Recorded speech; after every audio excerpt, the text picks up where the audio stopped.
Bueno, vamos a hablar acerca de estos cambios con Luis González Posada, el ex canciller y también ex congresista de la República, que muy amablemente nos ha esperado. ¿Qué tal nuevamente? Muchísimas gracias por la espera. Muchas gracias a ustedes. Lo primero que debo decirle que me parece correcto que Alberto Otárola preside el gabinete, porque es un político con experiencia, además con mucho conocimiento en temas de seguridad, sobre la Fuerza Armada y la Policía Nacional, que son instituciones que lo respetan. Y esto es necesario en un momento como hoy, donde sectores violentistas están perturbando el orden público, quemando vehículos, paralizando carreteras. Entonces yo creo que Otárola es la persona adecuada, no solamente por esa razón, sino porque tiene que coordinar con los grupos políticos para darle, digamos, sostenibilidad al gobierno. Esa es su gran labor, concertar, entenderse. Y bueno, yo lo conozco cuando era congresista y siempre ha tenido esa vocación concertadora, así que nosotros esperamos que continúe en esa misma línea porque es necesario sedimentar un piso que está muy movido, ¿no? El otro cambio que me parece muy bueno es Óscar Becerra. Óscar Becerra es un académico de mucho prestigio, ¿no? Con bastantes pergaminos, es un hombre independiente que conoce muy bien de educación pública, así que es inobjetable la designación. En defensa hay un general Jorge Chávez. sí, que está vinculado, siempre ha estado vinculado a desastres naturales, a defensa civil, creo que ha sido el INDECI, Es si no me cierto. equivoco. Sí. Es un técnico para movilizar, digamos, el ejército, digamos, en ayuda a la población, en defensa civil, así que es básicamente un profesional, no es un político, nunca ha estado más allá de donde ocupó cargos públicos, porque entiendo que fue también ministro de Defensa un periodo Del con gobierno de Vizcarra. Martín Vizcarra, sí. Siempre ha tenido un perfil técnico, una persona muy respetada además, ¿no? Y esperamos pues que siga en esa misma línea porque hay un vasto trabajo que realizar sobre esos temas. Y del interior ha salido César Cervantes y ha ingresado Víctor Rojas. ¿Quién, perdón? Ha salido el que era ministro del Interior, era César Cervantes, y en su lugar está Víctor Rojas, el que acaba de jurar el día de hoy a esa cartera del No Interior. conozco, no lo conozco. ¿Quién es Víctor Rojas? ¿Qué cargo tenía? Por eso le hacía la consulta qué le parecía ese nombramiento, si lo conocía, si tenía alguna referencia Ahí sí no acerca. puedo opinar porque no lo conozco. Entonces, yo he opinado sobre esos tres cambios anteriores porque sí tengo referencia o conozco su trayectoria, que son, ¿no?, los ministros de Educación, de Defensa y de Primer Ministro, pero son medidas saludables. Yo creo que acá debe comenzar un gran esfuerzo de concertación, de entendimiento entre todas las fuerzas políticas democráticas para darle sostenibilidad al gobierno, por un lado, y para dar todas las garantías necesarias de que el proceso electoral que se va a llevar a cabo el próximo año, Ajá. entiendo que a fines, 2024. sea impecable. Y eso demanda concertación, demanda cambiar las leyes electorales, modificar la constitución, por ejemplo, para volver a la reelección parlamentaria, que fue una barbaridad que Vizcarra lo sacara, el voto voluntario, la renovación por mitades o por tercios, los distritos electorales y naturalmente sería magnífico la doble cámara, volver al Senado. Eso, eso demanda concertación, demanda inteligencia. Y naturalmente también debe haber concertación por los cambios de los organismos operadores del sistema electoral que no generan confianza, ¿no? Yo me estoy refiriendo al jefe de la OMP y me estoy refiriendo al presidente del Jurado Nacional de Elecciones. Y yo creo que ellos mismos tienen que tomar la decisión porque si saben que son observados por un grupo importante de ciudadanos en función a su desempeño en las elecciones pasadas, no deben ser un escollo. Sería inteligente de su parte decirle, bueno, hasta aquí hemos llegado y que vengan otras personas. Entonces, todo ese es un trabajo que va a tener que realizar Otárola y naturalmente un entendimiento con el Congreso del Perú. Yo creo que han sido medidas positivas y saludables, no que se han adoptado, que hemos conocido el día de hoy. Y a propósito de lo que usted menciona, ¿no? Como teniendo en cuenta su experiencia en el Congreso de la República, ha sido titular de este poder del Estado. Tenemos 23 bancadas, ¿no? En realidad no comenzaron 13, teníamos 9 bancadas, estas se han ido separando, se han ido formando nuevos grupos, lo que hace también difícil, ¿no? Poder llegar a consensos. El día de ayer fue una sorpresa sin duda grata de que por fin se haya llegado a un consenso, al menos con el Así. adelanto de elecciones. Si bien es cierto, no se consiguió en diciembre del 2023, pero se logró en abril del 2024. Pero todavía, para llegar a ello, hay que pasar por reformas. ¿Cuáles deberían priorizarse al menos? Bueno, esta es la que les he dicho, la que he hecho referencia, y yo pondría una reforma importante, ¿no? Una reforma sobre los tránsfugas, porque no es posible que el ciudadano vote por un emblema, por un partido, por una agrupación que proyecta un mensaje, un programa, yo voto por eso, y quien lo represente y sale electo, no es posible que al día siguiente se pase a otro partido político. Eso es una especie de estafa a los electores. Y hay congresistas que han pasado por 5 partidos políticos. Entonces, la ley debe ser muy clara. Si un partido o un movimiento expulsa a un congresista o este renuncia, automáticamente lo reemplaza el sustituto. No puede quedarse en el cargo porque ya no lo representa. Entonces, todas estas normas tienen que estudiarse con mucha responsabilidad. El Perú está muy golpeado, muy afectado. Hemos producido muchísimo, no solamente el drama imborrable de la pandemia, que se manejó desastrosamente, sino también hemos sufrido por todos estos actos vandálicos, los saqueos, ver las imágenes de una turba tratando de incendiar sus aeropuertos o rompiendo las casetas del Metropolitano, donde transportan a cientos de miles de peruanos a sus centros educativos o de trabajo. A mí me parece un acto de barbarismo que nosotros no lo podemos permitir. El Perú debe estar unido en consecuencia en defensa del Estado constitucional de derecho, buen funcionamiento autónomo de sus instituciones y una política de paz y de concertación, y ese esfuerzo creo que corresponde realizarlo hoy día al jefe de gabinete. Y esperemos que sea así porque todavía en algunos puntos de nuestro país se están estableciendo estas mesas de diálogo y es importante de que todos los actores se sumen, pero si uno revisa las encuestas, año tras año uno de los poderes del Estado que tiene o que goza de mayor desprestigio, menor popularidad por parte de los ciudadanos es el Congreso de la República. Entonces, ¿qué ha sucedido con la clase política?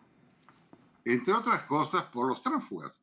Un Congreso que proyecta las imágenes de los niños o de las niñas, que son, si es realidad esa mercenarios, que dicen, oiga usted, yo cambio mi voto por la no vacancia a Castillo con tal que usted me dé una obra de tantos millones en un lugar determinado, ¿no? Y yo se le entrego al constructor que considero conveniente. Esa es una infamia, es una traición. Y esa gente ha desprestigiado mucho el Congreso, como también gente absolutamente incompetente, gente que llegó ahí sin saber y se irá sin saber. Entonces, esa ha sido una de las razones básicas que el Congreso ha sido maltratado, como digo, 13 bancadas, pues es inmanejable. Y hay gente que sabe por qué organizan una bancada, porque les dan oficina, le dan secretarias, personal de apoyo, asistentes, asesores. Entonces, por eso muchos hacen una bancada. Yo creo que esa política depredadora y noble debe ser desterrada con las nuevas normas que se den para este proceso electoral. Eso hay que atajarlo. Y hay que dar todas las garantías a los partidos políticos para que puedan actuar con eficiencia y representatividad de sus colectivos. Y es importante también que en estos momentos no hemos podido escuchar a ningún ex candidato presidencial pronunciarse sobre estas manifestaciones, sobre las demandas de los ciudadanos, que sin duda puede ser legítima, pero lo cierto hay que separar de la demanda legítima de estos actos de violencia, eso hay que separarlo. Pero nadie se ha pronunciado, entonces un ciudadano que está viendo y ve que la persona por la que votó en una primera vuelta no se pronuncia, da la sensación de que solamente estaban aprovechando la oportunidad para tomar o ser parte del Estado, pero no porque realmente amen al país o tengan una agenda clara. Y deben pronunciarse, tienen que pronunciarse, es un deber de pronunciarse, porque si no lo hace, esta gente disociadora va a encontrar puntos de apoyo. Mire, lo que ha pasado, por ejemplo, de un grupo de mandatarios extranjeros que han intervenido en asuntos internos del Perú y que reconocen a Castillo como presidente, que dicen que ha habido un golpe de Estado del Congreso, que se le ha sacado por ser un profesor serrano, ¿no? Pobre, humilde. Ese mensaje que lanzaba López Obrador y que salía en televisión, lo escuchaban en todo el Perú. Entonces, mucha gente cree esa infame narrativa que se ha dado, ¿no?, sobre el país. Y hay que tener conciencia que eso ocurre y que hay que salir al frente. Yo decía que en el plano internacional, lo que hay que hacer es enviar un embajador especializado, hay varios, ¿no?, demócratas, que piden una reunión del Consejo Permanente de la OEA y que informen a la comunidad internacional lo que realmente ha sucedido en el Perú, porque ahí hay varios embajadores que reflejan la política de sus presidentes, como el caso mexicano-colombiano, que han distorsionado groseramente la realidad, más allá de la intromisión que están haciendo en asuntos internos. Entonces, la diplomacia también es comunicación. Hay que dar la batalla de las comunicaciones, hay que esclarecer todos estos hechos, esta narrativa falsa, ¿no?, de gobiernos que actúan de esa manera.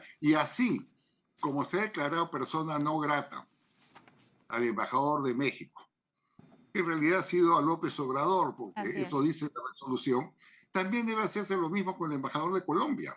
Sí. Porque su presidente, Gustavo Petro, no solamente no reconoce este gobierno y llama presidente a Cancillo, sino ha esparcido infamias. Sí, ha dicho que un presidente ha sido detenido sin juez, sin proceso, sin ninguna garantía, y eso es una mentira, ¿no? Sí. Doctor González, tenemos declaraciones a propósito de quien estábamos hablando, el presidente de México, Andrés López Obrador. Vamos a escuchar las declaraciones y lo comentamos.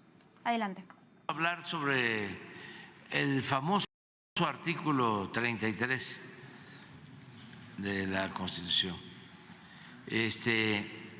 Y aprovecho para lamentar la decisión que tomó el gobierno de Perú, un gobierno muy cuestionado en su conjunto por su proceder, sobre todo por optar por la represión.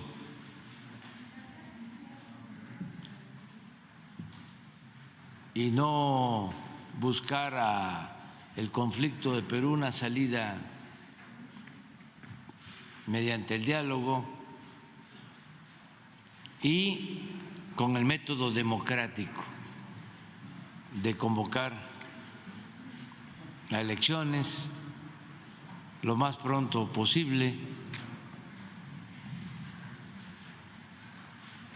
para evitar que haya una situación de inestabilidad política que, como lo hemos dicho muchas veces, afecta fundamentalmente al hermano pueblo de Perú. Sabemos distinguir muy bien entre lo que es el pueblo de Perú, que es un pueblo hermano, y la actitud de la llamada clase política, de los grupos de poder económico y político del Perú, que son los que han mantenido esta crisis en ese país por sus ambiciones personales, por sus intereses económicos. Bueno, ya escuchábamos, doctor González Posada, las declaraciones del presidente de México, ¿no? Y hay que aclarar algunos temas sin duda importantes. Él está hablando acerca de lo que se está viviendo en estos momentos, habla de una represión. Lo cierto es que el Ministerio Público ha tomado cartas en el asunto y está investigando para ver si estas muertes, más de 20 ciudadanos, y hay que lamentarlo sin duda, han fallecido en estas manifestaciones y es un hecho que hay que investigarse, pero él ya señala que es una represión y también menciona no buscar el conflicto de Perú una salida mediante el diálogo. Lo cierto es que el Ejecutivo ha establecido distintas mesas de diálogo, también eso es necesario recalcarlo, y menciona que no se ha convocado a elecciones en el menor tiempo posible. El Congreso de la República el día de ayer aprobó el adelanto de elecciones para el 2024. Entonces, ¿las declaraciones del presidente de México significan una injerencia en la situación de nuestro país? Significa no solamente una injerencia, son declaraciones infames, ¿no? De un mitómano, que no se preocupa, no dice una palabra de los actos de violencia y las muertes que desencadenaron las turbas, ni los policías heridos y afectados, y sigue defendiendo a Castillo. Yo quiero recordarle al señor López Obrador que en vez de preocuparse del Perú, nos dio una explicación por qué en sus 8 años de gobierno hay 137,000 asesinatos, el mayor volumen de asesinatos en la historia de México. ¿Por qué 400,000 mexicanos han tenido que pasar por la frontera de Estados Unidos? ¿Por qué casi todos los días vemos informaciones dramáticas de gente que manejadas por mafias en la frontera, no las llevan digamos, en camiones y mueren asfixiadas? Que me diga López Obrador si es verdad o no es verdad que los organismos internacionales y la propia Secretaría de Lucha contra el Narcotráfico de los Estados Unidos considera que el 35%, ojo, 35% del territorio mexicano está gobernado por el narcotráfico. Esas deben ser sus preocupaciones. También debe ser su preocupación la pobreza. Esos son los temas que deben preocupar a López Obrador en vez de inmiscuirse en asuntos internos. ¿No? La corrupción en su país continúa a niveles galopantes y tienen otros problemas también muy graves con Estados Unidos. Yo veo la bravura de López Obrador con nosotros y la docilidad, el miedo, el temor que demostró cuando Trump llegó al poder y amenazó públicamente. Primero llamó delincuentes a los mexicanos, lo cual es una infamia.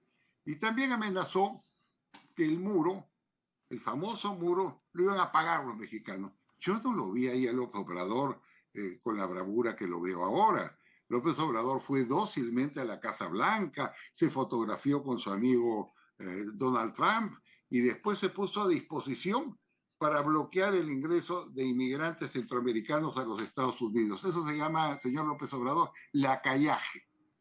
Entonces decirle, usted no se meta con el Perú, basta ya de seguir perturbando relaciones entre dos países que han tenido lazos históricos, que se quieren mucho como peruanos y mexicanos. Basta de perturbar esas relaciones y de organizar a los gobiernos chavistas, digamos, para que también ataquen en conjunto a nuestra nación. Yo creo que hay que ser absolutamente claros y firmes en señalar estos temas. Yo diría más claro, yo diría, por ejemplo, que el Parlamento peruano debería declarar persona no grata al señor López Obrador, igual que al señor Gustavo Petro, porque las insolencias y las interferencias que ellos sistemáticamente cometen contra nuestro país no pueden ser aceptadas.